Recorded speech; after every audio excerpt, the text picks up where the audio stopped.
let's talk about what is actually happening, because the law of attraction is the manager of rendezvous and of timing. That's the place to start. And so if you have defined something, Esther really likes that too, 1111, happens to her quite often. She won't look at her phone except when those numbers are lined up. And she knows that it's logical that they're going to come around a couple of times a day. But her impulse to look, she understands, is because she's tuned in with us and we know she likes it, and so we call her attention to it. It's timing. That's the law of attraction. It happens to you on things wanted and unwanted. They're rendezvous. You can define anything. You can say, this is something that I would like to see, and if it's something that you have no resistance about, you will see it many, many, many times in every day. In other words, that's just how the law of attraction works. You get to choose what you rendezvous with. And so the key to really fun, powerful, deliberate creating is to get to the point where the things that you really care about, you have no resistance about it, so those things you really care about can happen frequently. Sometimes the things that people think the most about, they have the most resistance about. And so that's why we call that sort of muddy. I really want it, but I really want it, but I really want it, but. But when it's clear, clean vibration, then you're going to rendezvous with it. And so just know that on that particular subject, you've got a clear, clean vibration. You get to assign all of that. People would hand books off to Esther and to Jerry and Esther all the time, and someone had given them a book, and in the foreword of the book was a really good story about abundance and how when you find something like a penny, take it as a sign of abundance and begin to notice it. And Jerry and Esther just read the chapter. Jerry read it to her. It was a preface to a book. Jerry read it to Esther while they were driving, and as soon as they got out of the car, there were pennies on the pavement. And Jerry said, well, that was fast, and so they started playing with it. Well, over the next few days, there were pennies everywhere. Now, why is this? Is this angels guiding them to pennies? Or is it something that captivated their attention, that was active in their vibration? They had no problem accepting the premise of the book. They understood about law of attraction even at that point. And so there were pennies everywhere, bright, shiny, in most cases, pennies. And Jerry is teasing Esther, you're running ahead and dropping them on the ground just to play with me. He knew she was not, but it was happening so much that it was weird. And so they got on an airplane one day. They were sitting up front at the bulkhead with a wall in front of them, no people ahead of them. And as the plane took off, Jerry said, you're not going to believe this, look down. And his sister looked at the floor. There were 2 pennies that had been on the floor that when the plane took off stood up on their edge. And Jerry said, I'm glad you're looking at this, because if I was trying to get you to believe that that had happened, the universe is capable of so much. And the more you like it and the more you expect it, the more you'll get it. Or the more you expect it, the more you'll get it. A whole lot of people are getting a whole lot of stuff they don't want, but they expect. And as far as angels go, your inner being is aware of you constantly. Everybody who has ever been in physical form, who has reemerged into non-physical, is aware and eager about what's going on. So you could even read a book about a sports figure or a musician, someone that you're interested in, and activate them in your vibration, and they will rendezvous with you in all kinds of ways. You think 1111 is fun. Wait until you see what can happen with all manner of evidence, things that you couldn't orchestrate if you tried, but the universe can. Show yourself what a good receiver you are. We're going to give you something. Esther was chewing on this with friends at dinner last night. It's something that's been hatching, and it came this morning as she was working on the book. So we're going to give it to you here. We haven't talked about this way before. You get the idea of what you think is how you feel, and how you feel is what you get. That's a logical basis, and it's a simple way to sort of start this conversation. So now, let's talk about a wish. And can you tell us, is a wish stronger than a hope, or is a hope stronger than a wish? Nitpicking, they're pretty close, but just a wish, I wish for that. I hope for that. Which feels stronger?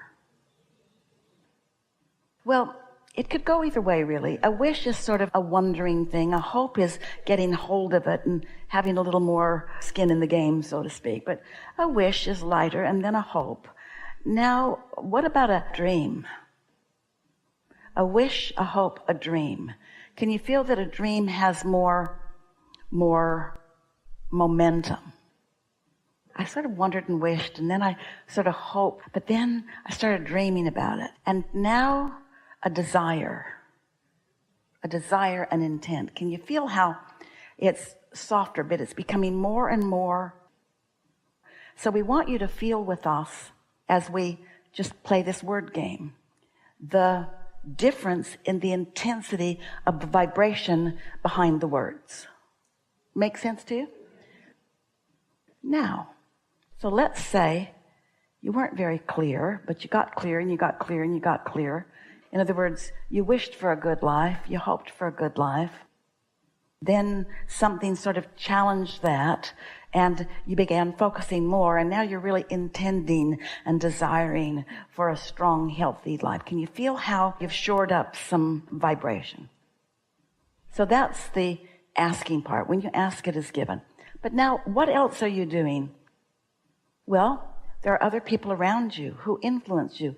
So let's say that you have brought yourself through life experience to a strong desire intention.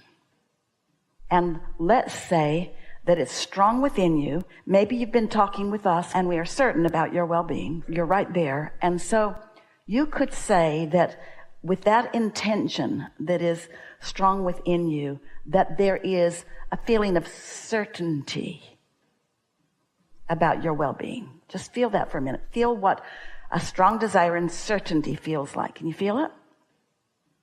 Now let's back off of certainty a little bit as we're talking to the peanut gallery, parents and doctors and anybody else who's involved in making their decisions about me based upon what other people are doing. They mean well, they just don't help in that regard. And so now that I'm sort of listening, now my intent that felt sure now feels probable, maybe probable. But as I keep talking, well, maybe it's possible. And as I keep talking more, well, now it's unlikely. You get to decide where it is. You get to decide how strong the desire is, and you get to decide what you do with the desire once it's hatched within you. And that is what equals what everyone is living. There are people with desires that they've just listened to so many others and taking score of what is for so long and not focused on the laws of the universe and not been steady enough that they just don't believe. And so it's just unlikely, whether it's a wish or a hope or a dream or a desire, it's not likely that it's going to burst onto the manifested scene because it's muddy. Because the lazy thoughts, the picking up the thoughts of others, the watching statistics have nothing to do with you. It doesn't matter what anybody else has done with anything because they have had these combinations of maybe it's a strong desire, maybe it's a little fluffy wish. Do you know a little fluffy wish with no doubt will come true every time? Butterflies. If you've got just a little fluffy wish and you're not contradicting it with any doubtful thought, it's going to come about. That's why people can create stuff they don't care about. But when you really care about it, you're more likely to introduce clutter into the vibrational mix and at least hold off the evidence that could be there otherwise. Esther's best friend had a heart attack. Surprised them all. Didn't seem like him. But Esther feels his vitality more than any person she knows because his intention changed so powerfully. And he pays attention to his thoughts. He pays attention to all aspects of his life because it focused him into a place of strong decision, and Esther can feel it every time she's around him. She can't even find a little particle of worry about him. If she decided that she was going to be worried about him because she likes him and she'd like him to hang around, it couldn't even penetrate his atmosphere because he stands in such a strong place of knowing his well-being. And she often says to him, you're in better shape than any of us because you made a decision. The rest of us are just wondering how we're doing. We don't want you to have the attitude, I'm wondering what's next. We want you to say, next what I would like is, I would like more sense of stability in my life experience. I would like a career, job, work that is really satisfying, where I can feel myself expanding and growing. I'd like the people that I work with to be compatible with me, but not exactly the same as me. I'd like us to stimulate each other to new ideas. I'd like to be respected, and I'd like to be around other people who respect me. I'd like to feel really good in my body. I'd like to feel strong and vital. I'd like to feel that I've got a lot of capacity to do things. I'd like all the muscles and tendons of my body to be flexible and strong. I'd like to be able to pretty much do whatever I feel like doing. If I have an idea that I want to do it, I want to be able to kick the door open if I want to. I want the resources to be available to me when I want them to be available. Talk about what you want. Esther says, I like that car, I like that car, I like that car. I wish I had a blouse the color of that car. I wish I had that. Look around and define and praise the things that you like the most. It's interesting that you say, what's next? Sort of like, I'm not the one that gets to choose. There's someone more important than me and more learned than me and more worthy on my behalf who has decided in advance what's going to be allowed into my meager little experience. We're exaggerating strong just to make a point with you. You are the decider. You're the pointer. You're the pointer. The only thing you have to do is point and then not point in opposition. That's it. That's the sum and total of this entire seminar. Now you all want your money back, don't you? That's it. Just point and don't point in opposition. That's the work. So what are you pointing at? Sometimes you have to know what your opposition is before you know what you're pointing at, but don't you have a clearer idea than you are seeming to have? It's like this. You're really going to like this. There's 3 steps to deliberate creation. The first is sift and identify and then ask. And step 1 comes pretty easily. If you don't have enough food, you're asking for food. If you don't have enough air, you're asking for air. If you don't have enough flexibility, you're asking for flexibility. If you don't have enough money, you're asking for money. So step 1, life just evokes it from you. Step 2 is your inner being gets immediately on board with what you've asked for.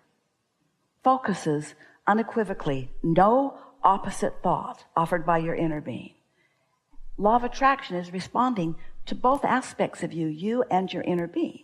So the law of attraction is responding to your inner being's story about what your inner being knows you want, and powerful things are gathering, cooperative things are gathering vibrationally around the ideas that your life caused you to ask for. Now, you might not be able to verbalize it, but your inner being has a clear idea of what you don't want and therefore what you do want, and so that's already established. Your work is then to find a way to be the best match you can be to what your inner being knows you want. You want to be sure-footed. You don't want to be just an echo to someone else. You want to be harmonic to somebody else, but you don't want to just be an echo to what they want. We are so happy that we had the conversation that we had earlier about, is it a wish? Is it a hope? Is it a dream? Is it a desire? And then, does it feel certain? Or does it feel like maybe it's a probability, pretty sure, or a possibility, it could go either way, or not likely? And so just pay attention to the good feeling things that are going to start showing up like immediately, and connect those dots. Say, I heard something that made me think something about that, and now this is evidence of something about that.